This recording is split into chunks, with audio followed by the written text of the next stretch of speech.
found out I had passed the gibush, the tryout, I couldn't believe it. I had been chosen out of hundreds of hopefuls to join Rechiv Shamayim, an elite special forces drone unit. My heart raced with excitement as I saw the 3 other girls who had also made the cut. Among them was Eden Nimri from Modi'in. She had been a competitive swimmer her entire life, and because she was so talented, she had the option to draft to an easy job in the army in order to keep swimming competitively. Instead, she chose to draft to the hardest job of them all, pilot's course. After 10 flights, she got cut from Course Tais, pilot's course, and ended up in Rochash with me. The 4 of us girls became fast friends. We didn't have a choice. Our living quarters consisted of a small, cramped room with only enough space for 2 bunk beds. We formed an unbreakable bond as we relied solely on each other. It was an honor to be part of this unit, but it was far from easy.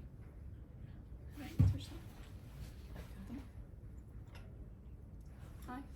Oh, is it okay?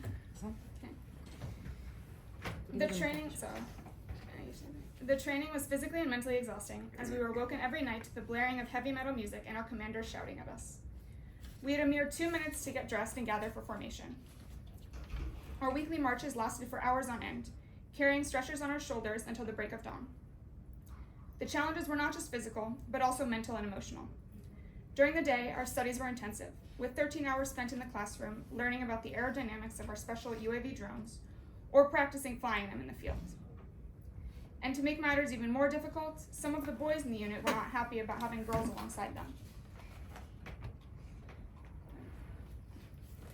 With us being only 4 girls among 27 boys, we had to constantly prove ourselves. We had to show that we were just as capable and deserving of being there as the boys. The memory of our first Masa, our march, still lingers in my mind. It was 4 years ago today. We were marching for the fallen on Yom HaZikaron. The alunkot, stretchers, were brought out, and the boys were the first to hold them. I was uncertain and scared. What if I couldn't handle the weight? But then I saw Eden, confidently carrying the stretcher on her shoulder. Her courage inspired me to push aside my fear and step up to hold the other side of the stretcher. And from that moment on, every Masa, which occurred at least once a week during our year-long training, we marched together, side by side, under the alunka. Even now, our group chat of the 4 of us girls is still named Abanot Mashchirot. Lashchir is army slang, when you hold the alunka on your shoulder throughout the entire Masa, without anyone switching places with you. It wasn't only in physical challenges where I aspired to be like Eden. I admired her strength and determination, but it was her courage and kind heart that truly inspired me. She never hesitated to stand up for herself and others, even when it wasn't the popular choice. Since we were such few girls among so many boys, along with the fact that I was an Ola Chadasha, I often felt like an outsider and struggled with self-doubt. But Eden's unwavering support and encouragement gave me the confidence to push through my doubts and fears. Oftentimes, some of the boys would blame the girls or put us down, and Eden was never afraid to stand up to them. She never let their words or actions affect her, and instead used them as fuel to prove them wrong. She showed me that being a girl shouldn't hold me back from achieving my goals, and that I should never let anyone make me feel inferior. Thanks to her, I was able to overcome my insecurities and become a stronger, more confident version of myself. And even when I struggled with physical challenges, Eden was there to push me and encourage me from the finish line, reminding me that I was capable of so much more than I believed. The year-long training was all worth it. Rechiv Shamayim is a special drone unit that joins other forces for missions rather than embarking on our own. This led to an incredibly meaningful army service. Our team served as the eye in the sky for all the elite units in the military, and we were privileged to take part in countless classified operations, including Shomer Chomot, Operation Guardian of the Walls, in 2021. We had a special army car reserved just for the 4 of us and our officer, Reut, who seamlessly joined our little family after training. This gave us the freedom to travel anywhere throughout the country. Unlike other units, we did not have a designated base.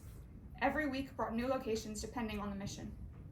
However, one thing remained constant. The 4 of us were always together. During the majority of those 4 months after training, we were stationed along the Gaza border, with Nachal Oz serving as our central hub. Whenever we returned to Nachal Oz, a sense of relief washed over us, knowing we had a place to call our own. In between missions, we'd watch Grey's Anatomy, play Katan, and thanks to Eden, we even got to go swimming in the nearby kibbutz pool. Each time we were informed that we would be spending the weekend at Nachal Oz, we would cheer, Nachal Oz de Abayit. Nachal Oz is our home. That's how much it meant to us.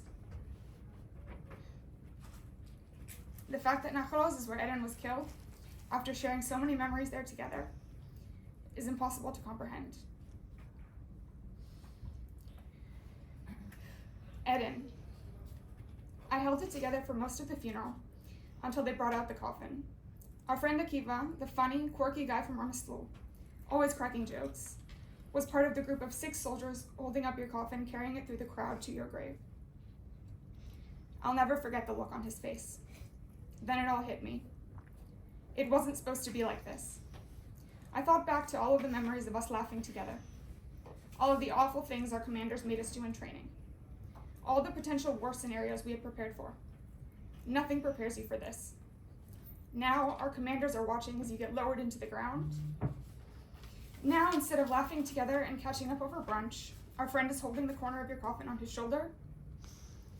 Even today, it's impossible to comprehend.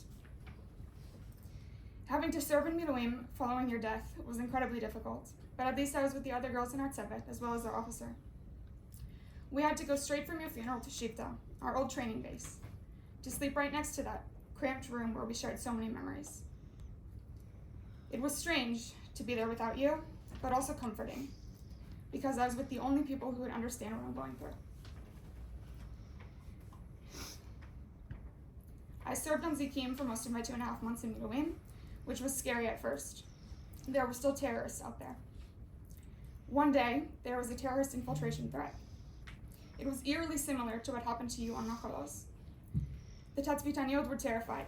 They were still traumatized from October 7th. Our tzevet were the only ones in the Mikorei Banot, the girls' living area, with weapons. They asked us to guard them, and we did. Crouching down in each corner of the Migonit, with our guns aimed at the entrance, a group of 20 terrified unarmed girls behind us. I couldn't show fear. I couldn't scare these girls even more. We had to be absolutely silent. So I thought of you, and your bravery on that day. How you were in the exact same position as me. I thought about your incredible tzevet, who thanks to you are alive today.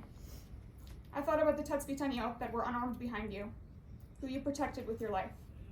Some of them are still being held hostage in Gaza.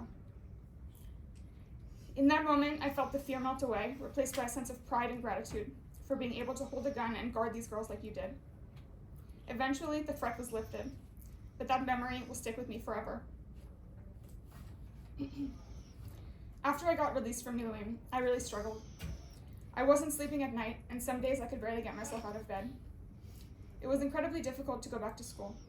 How was I supposed to prioritize homework and quizzes when there's still a war going on? When my friends are still in Gaza, and I'm no longer needed to protect them? I felt like everyone else had processed and moved on from what had happened on October 7th, and all of a sudden, it was all crashing down on me.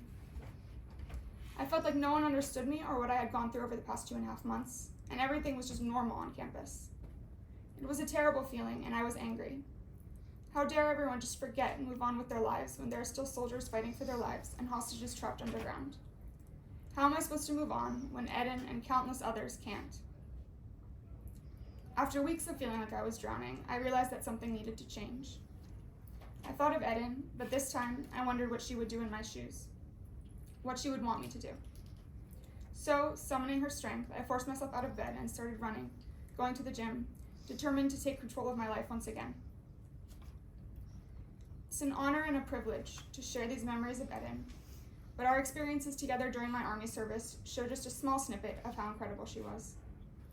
Eden went on to be an amazing officer with a tzevet of her own. To them, she was their fearless commander. Their bravery on October 7th stands as a testament to her leadership. For her sisters, Adar and Noga, with whom she shared an incredibly close bond, Eden was the glue that held them together. And to her parents, Sharon and Michael, who ensured that I never felt alone as a lone soldier during my service, Eden was their loving daughter, their baby girl. Her kind heart, loving smile, determination, and courage impacted not only me, but countless others. Eden, your strength and competitive spirit continue to inspire me every day. Whenever I feel like giving up, I think of you. When I struggled to get out of bed in the morning, I asked myself, what would Eden do? And without fail, I find the strength to get up. Each time, I persevere, pushing myself a little harder, running a little faster. Because I know that's what you would do in my situation. You never gave up, no matter what. And there's no better way to honor you than to keep pushing myself forward, one day at a time. To become stronger, faster, and to live a life that you would be proud of.